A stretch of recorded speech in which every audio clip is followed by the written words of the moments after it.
Hey, what up guys, it's Fish here and welcome back to my Crusader Kings gameplay. I'm currently playing the Count of Ostergarth.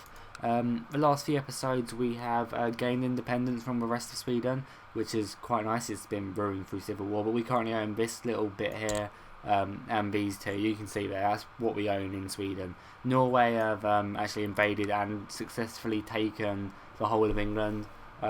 Which is pretty nice by them. They've gained themselves quite a nice empire, and I am married to the Queen of Norway at the moment as well, but she's going to die soon. She's looking old, so hopefully she stays on for a few more years. She is currently losing a war, funny enough. Like, the entirety of Norway has been taken from this faction, whatever it is.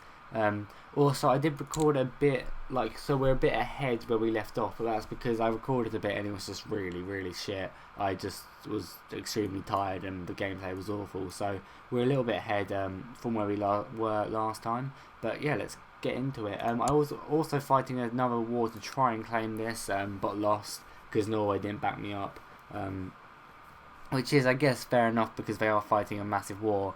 But if they can just then again get 3,000 troops here, that could have pretty much won the war for me. So I'm not exactly having a lot of money right now. But what I'm hoping, I can't get any troops now because I've literally just fought a war, so I can literally get no troops whatsoever. But I actually have a claim on this place, so hopefully Sweden can knock out this army, and then I can run in and quickly take this place. And then if I take this place, I'll just be at war with this faction. I won't be at war with the whole of Sweden, because technically they're their own faction at the moment until they get put down, which they will. Because Sweden's just so much bigger, so I'm going to let them fight it out, and then I'm going to quickly declare war on this place, get my levies, when they have no troops left, and then take these two places, and then I will claim this place on my own. So I have a nice little power block there, which should be quite nice. But I just need to let Sweden finish them off quickly. All their armies, I'm not going to let them because they can just swing back around and get me. And I don't have enough money for mercenaries either, so I can't really afford to just wait around. So even though they're going to move in and take it, I'm probably a bit too late, to be fair. Hopefully they go ahead and chase some armies off and I can just swoop in and take it. Because I don't really, I probably waited a bit too late for that. I probably should have gone, but I don't really have any troops to levy at the moment. Yeah, you can see I can levy about 300 troops, which isn't much at all. So that's not too good. And we got a Polish army coming in now. I'm not quite sure why the Polish army is here of 7 men. But them 7 men shall fight like kings. Yeah, Poland and Hungary are sort of not as big as they normally get, but they're getting big. And the Holy Roman Empire is just fighting the whole of Sweden. I'm not sure who they're at war with here, but it actually looks like they're losing it or winning. I'm not quite sure. And they always take this bit of France as well. And also Leon are doing surprisingly well against the Muslims. Normally the Spanish factions, these three, always get completely destroyed straight away, but they've managed to hold on quite well, and they are doing reasonably well. And it looks like Norway have started to beat back the invasions. It's gone on to 22% now from whatever it was at. So all I need really is this faction to, well, not this faction, but I need Sweden to get off of them, and it went down to 94%, maybe not. I need them to fight them so then I can win the war, because as soon as they destroy this dude, then the land will go back to Sweden, and I need him to be his own faction, because I can't fight a war with Sweden, because this place is still reducing levy size, so that one's not actually, but that's still reducing levy size for quite a bit, which isn't exactly great, because yeah, it's minus 200 levy, which is a reasonable amount. So, but yeah, when these two finally do come of age, I guess you could say, when they do finally come of age, it will be a lot of troops I can then levy. Because I mean, it is a massive bunch. It doesn't look that much, but it is still quite big. And when we add this bit to our empire as well, that'll be very nice. Allies wise, I want to have a look. What allies do we have? In the bit which I didn't show you guys, I also married the King of Poland. Well, not the King of Poland. I married to some quite powerful allies. So yeah, I married to the King of Poland. I married to my son's in here somewhere. I'm not quite sure why. And I married to this dude who's quite a powerful person in the Holy Roman Empire. If you look at his emblem is one of the biggest, and that's how you tell how like how powerful the faction is by the size of the emblem on the map. And it looks like they lost the war. What did they lose? They lost that. But still, that's not that much. They were fighting Britain as well. They were fighting the whole of England and fighting some random Arab faction. So that obviously caused them a lot of hassle. At least now they can then regroup and become powerful once again. And I know I keep on sending these people off to die, but they are giving me quite a bit of technology.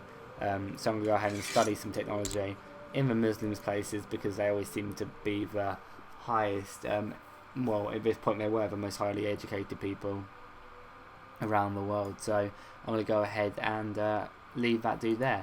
It says I still have levies, but what levies do I have? That's what I'm... But I haven't got your levies. I have no troops levied whatsoever. 0 troops hired. So I'm not sure what you guys are talking about.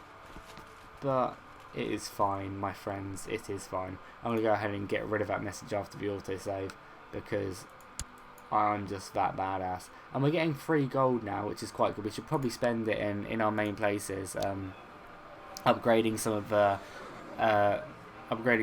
of the buildings in here, because it is very important to make sure your places are quite strong. I mean, this place has increased levy size by 2.5, which is a reasonable amount. It only cost me 50 gold. It increases tax a little bit, so the wooden palisades are quite worth it. Or we're upgrading them to stone walls. So I'm going to go ahead and...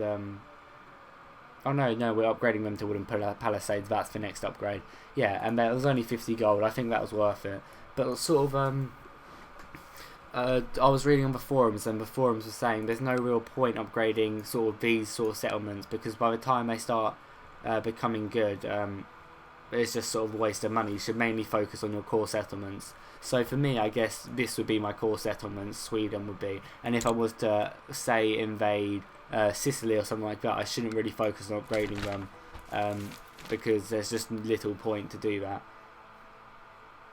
So yeah, that was quite an interesting guide I read. That was a while ago now I've read that guide.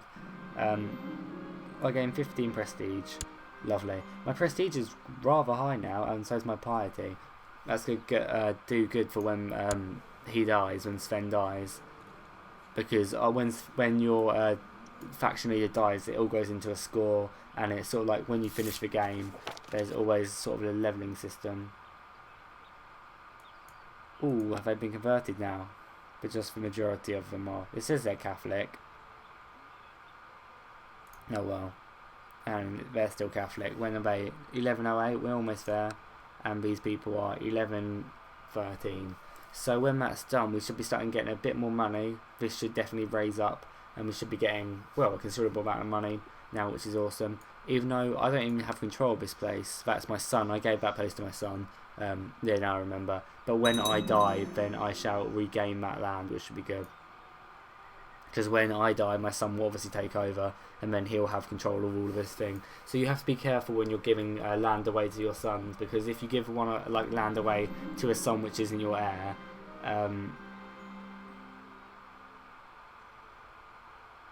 hold on, let me just read this quickly, because declare my wife for love, yeah.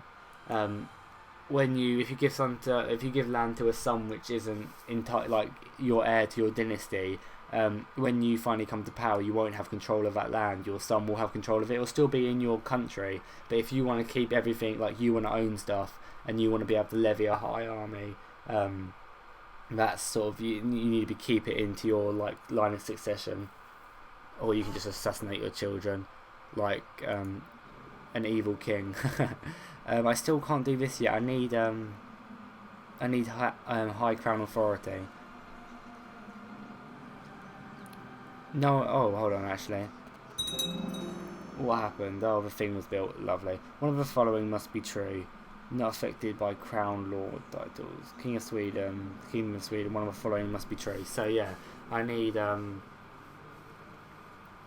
not be affected by crown lord title, or they must have high crown authority, which I believe is Sweden. Sweden, come here. Yeah, it's only limited, so it's gonna be a while until I can do that, or until I become King of Sweden. and I press that. Am I still not nominated myself? I swear I nominated myself. Obviously I just don't have enough votes. Oh, the prince is in jail. How sad. But Norway, that dude has got a lot of votes, which I would like to have his votes. Give me your votes, son. We can upgrade some more stuff here as well. Looking at it, let's what does it all give me? Please kill me, I'm ill again, I'm gonna die soon, I can just sense it.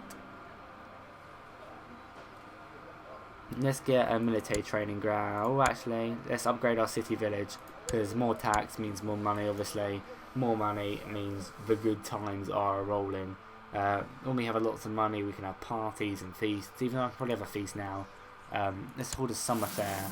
It costs me quite a bit of money to hold a summer fair now, because I'm quite prestigious, so. And let's see, what I want is one of the. Yeah, let's go in prestige. I'd much rather have a prestige. I should probably spend more time reading them, but I'm just that mad that I don't even give a fuck. Oh, one mad son of a bitch even. Yay, we have a good summer fair, lovely. And there is my heir. He's looking pretty badass. He will take over the kingdom with his nice bowl haircut and his lovely wife, who's a princess of Poland. Definitely a very valuable alliance to have there. Yeah, is some very good alliances, which is nice. And he's just being his own person, you know. He's developing without me telling him what to do, so that's nice. But I'm gonna die soon. Look at me in the left-hand corner. I am looking old as fuck. So hopefully I can live for a little bit longer, because I want to keep on gaining my prestige. But it's still gonna be a very long time until. Why can't I call these people to war? Yeah, it's still going to be a long time till I get a high enough prestige to even feature in the leaderboard. Because there's when you finish the game, it comes up like a leaderboard of all like families in real life, which were in the past, and I'm alive, yay! And yeah, it just rates you against their family and how good they were, and I think that is pretty cool. We also must start to look for what land we can actually take from the heathens.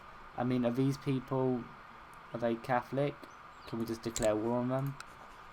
Yes, we can, if we want to. I might try to take that, because that would be a nice addition, sort of pushing out. But how big are they? Not very big at all, actually. Some four places. So yeah, let's go ahead and do that. I don't really have enough money. I'm going to wait till I have about 70 gold, because mercenaries cost 75, do they not? Yeah, they cost 75 gold, and then I want to have. By the time I actually probably need them, it shouldn't be like I should have enough money to then sustain them for a while. And I can actually recruit a decent amount of troops now as well, which is nice. And I should be able to recruit even more now here. Levy size is quite large now, so that's nice. Yeah, we can recruit a few more now, up to 1,000 troops now, which is ridiculous. I think that I might be able to recruit that many men now, solely because one of these places, this place, yeah, then got rid of that. So what we're going to go ahead and do, we're going to go ahead and stick our marshal there. So he's now training troops there, which means these will go even quicker. And that can recruit a lot of heavy infantry. I've only just sort of seen that. That can give me 202